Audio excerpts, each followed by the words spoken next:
So this is Dan of Vagabond Awake. 𝐂𝐎𝐒𝐓 𝐎𝐅 And we're celebrating 3 years traveling the world now. We've been traveling the world for 3 years together now. Yay! Let me give you a little backstory though. So I started traveling the world in 2007. And in 2016, I was in Kuala Lumpur, Malaysia, and I met this beautiful woman. You keep coming every month. Yeah, of course.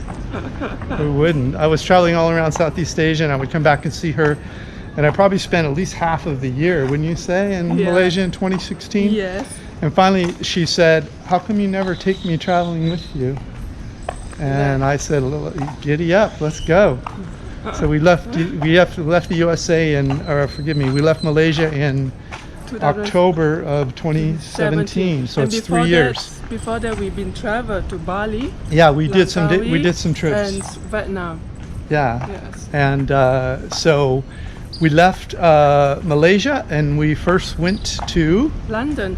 And we visited my sister, and then we went to Mexico, and we spent 6 weeks there. Yes, and then we went to Colombia for Christmas and New Year Eve. Yeah. And then after that we go to Ecuador. Yeah. 3 months over there, fully used. And then we went to Peru.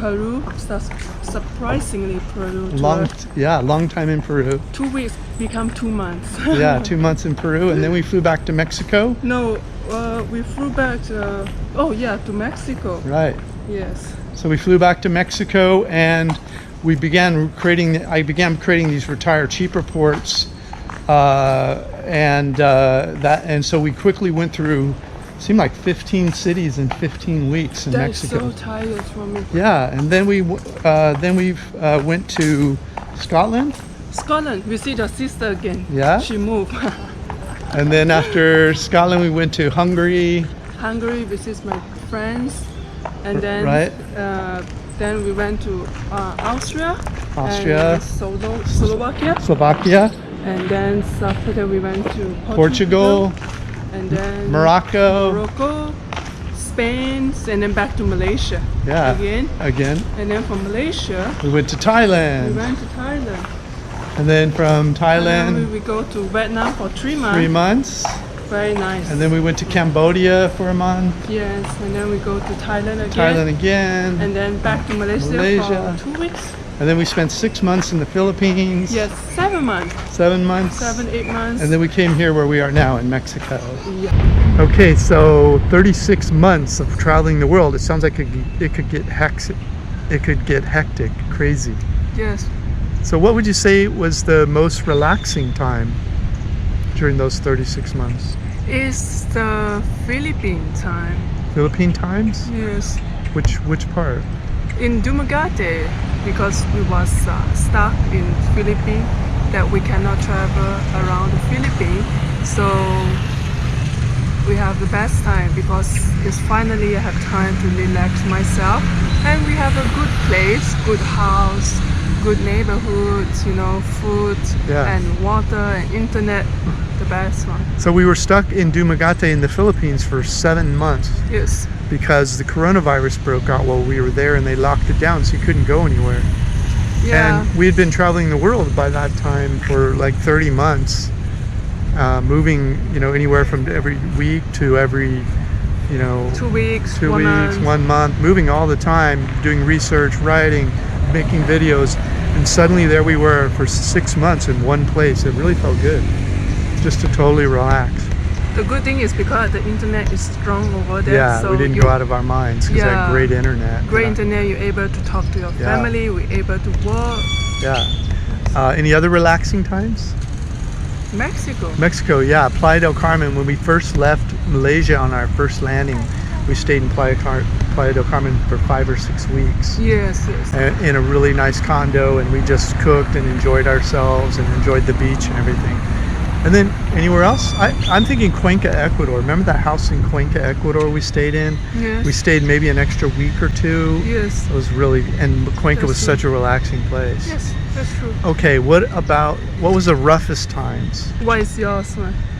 I would say maybe in Morocco, in Marrakesh, when we were in Morocco, there were there were all these games afoot that the locals were playing that was hard to get a handle on and figure out. Once we figured them out, we were okay, but it would be like you're walking down the street and someone come up to you and say, don't go down this street, don't go down this street, it's blocked, they stopped, they're doing construction, and you'd just been there 30 minutes ago and you know that's not true. And they were just trying to move you to their market or to a restaurant they wanted you to eat at. It's really bizarre. And that was a little bit difficult for me because I'm not used to people acting that way. So, how about you? What was your roughest time? The roughest time is in Mexico that Right. we have to move every week. That is so tired. This is Dan of Vagabond Awake. Please like this video, comment, or subscribe. Any of that would help our business. We'd sure appreciate it. Thanks so much. You know, Yeah. plus we are taking the bus Right? to one city to another city. Sometimes it's like more than 10 hours, and sometimes it's in the mountain. I was vomit many times in many She got times. car sick. Yeah, it's terrible for me. And only staying in a city for a week is difficult. That is really Because we're difficult. riding, you know, Retire Cheaper, which includes restaurants, places to stay, walking tours, museums, day tours, you know, whatever. Maybe there's ruins around there. It's a lot to get done in a week and write it up. Wow, that was really difficult. Yes. Good point. And then the second one is in Morocco, Right? and Morocco? oh, good. What? Did I get a bird shit? Yes, you did. I'm so lucky. She gets them every time. I never get shit on. How does that happen, baby? I don't know. I need to get out the shit. So now I have my bird shit out of my shirt. Thank you, Dan. You're welcome. Oh, so tired about this bird shit. Well, okay. So continue about my the last time is in Mexico. That we have to travel 15 city. You know, each city. And then the next one is Morocco, when We stayed in a dumpy place in Fez. Oh yes, it was Fez. It was Fez, Morocco. So the thing is, let's start over. Okay, so in Morocco we was staying in Fez. That place is so expensive and we cannot find any good deal. Yeah. It's $20-something, $25 to $30 a night, and God, the room is like full of the dust. You know, I have to use a wet tissue to clean all the floor and the bed and everything. Yeah. It's Can dusty. you imagine? And we didn't get any water. We drink the water from the tap, but we boil the water for the tea. You still remember? And we have survived. Yeah, we survived. You couldn't stand up in the bathroom, but it had really hot water. That was a good thing. Oh yeah, they have really hot water. The roof was low in the bathroom because we were on the top floor. So what do you think about the most beautiful nature? The most beautiful nature in the 36 months. We took land from southern Colombia into Ecuador on the way to Otavalo, Ecuador. And we were in the Andes Mountains, and it was very lush and green, and it was spectacular. It was the most beautiful landscape I think I'd ever seen in my life.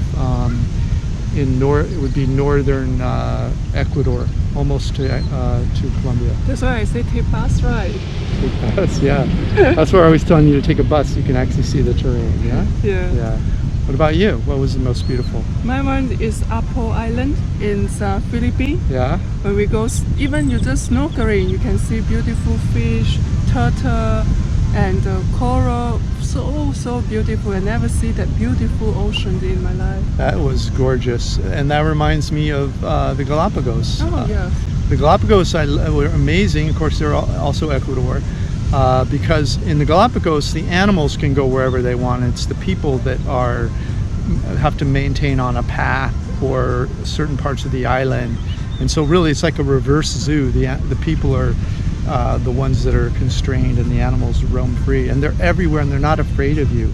I mean, tortoises that are 3 or 4 times your body weight are just walking down the road, and you walk next to them, they're like, whatever. So that was amazing. And then, do you have any other one? The Mojave Desert.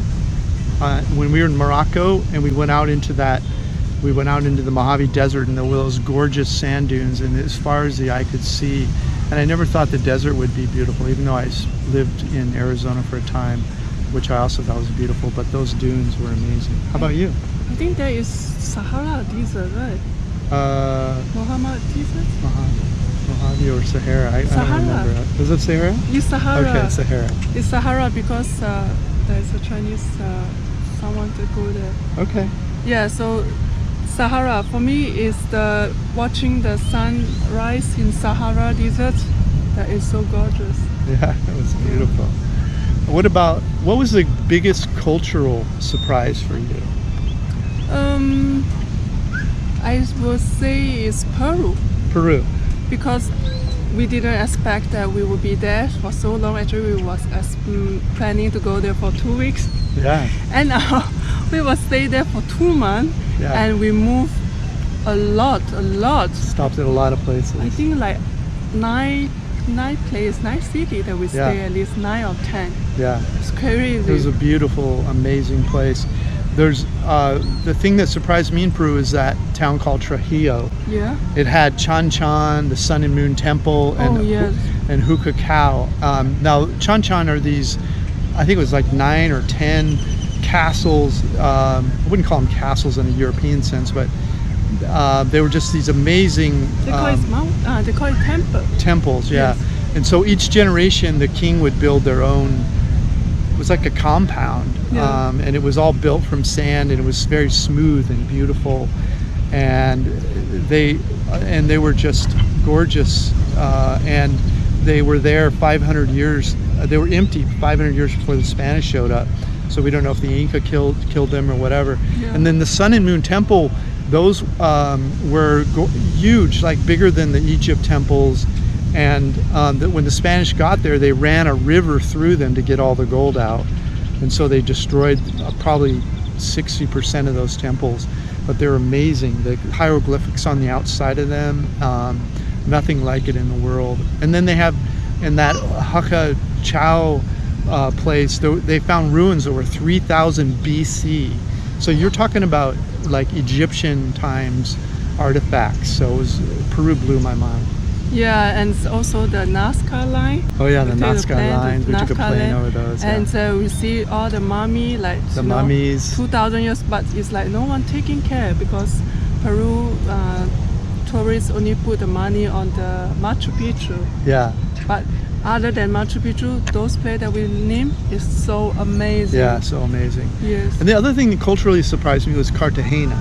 Like I'd seen it in movies and stuff, but being inside those castle walls, like on a Saturday night with people dancing and music playing and restaurants, and it's just like a carnival, like every night of the week. It's just amazing. I really loved Cartagena. So what was the biggest culinary surprise for you? My one is in Peru. Peru? They make vegetarian foods very delicious. And it's full of surprise that you can find the vegetarians in Peru. And their ceviche also. I try a lot of ceviche, Yeah. but Peruvian ceviche is the best. Even the vegetarian ceviche. Oh delicious. yes, and vegetarian ceviche. And I love also Vietnam. Vietnam have a lot of different kind of food. Different city, different state have different kind of food. Right. Yes. So And what about you? Vietnam I really love because I'm vegetarian, and whenever you find a Buddha temple, there'll be a restaurant within like half a block that's vegetarian, and it'll have really healthy, good food. It won't be somebody trying to make a vegetarian meal, but it'll be a vegetarian making a vegetarian meal. And the price is cheap, like $1, $1.50, so that really blew me away. And the other thing, culinary surprise for me, was when we were in Penang, Malaysia, right outside our condo, like within 3 or 4 blocks, we found like 2 or 3 places where we could get a really nice vegetarian meal for like $1, $1.50. Actually, it's in front of our condo. There is one nice vegetarian. Yeah. And you've already mentioned Peru. Peru, I didn't know why. Most Latin America is not real big on vegetarian food, Yeah. but for some reason Peru is. Chenghui has some money tips for 36 months on the road. I think Asia is the best one because very cheap, very cheap. So like Dan have a haircut in Philippines, is only 60 cents US dollar if you cut in the the local market, Yeah. or you pay a little bit more, $1.40 in salons. Yeah. Or you want to pay more also can. They also have more choices. But Yeah. with $1.40 you can get a good cut already. And don't forget to tips. And for the manicure and pedicure, wow, it's from $1.20 to $2.60 for the basic manicure pedicure with a color. Okay, Wow. that's amazing. And food is Vietnam and Malaysia have a very good food and cheap. It's $1 meal everywhere and it's very healthy. Drink, it means alcohol beer, is Philippines and Vietnam. They have less than $1 beer. You can find. And some and shopping is Thailand and Vietnam. Everyone knows Thailand is the best place for shopping. Well, and then for the transportations, buses, taxi, and everything is Philippines. It's the cheaper ones. And then accommodation definitely is Asia. And the first one is for me is Philippines, and then it's Vietnam. All right. Well, that's our story. 36 months on the road. Thanks for watching. Thanks for watching our video. Click the link in the notes below this video to get a copy of this content. Plus, grab a free copy of my ebook, How I Fired My Boss and Traveled the World for 13 Years. While you're there, check out our catalog of retired cheap reports all over the world and our hobby income course that we just released. Thanks so much.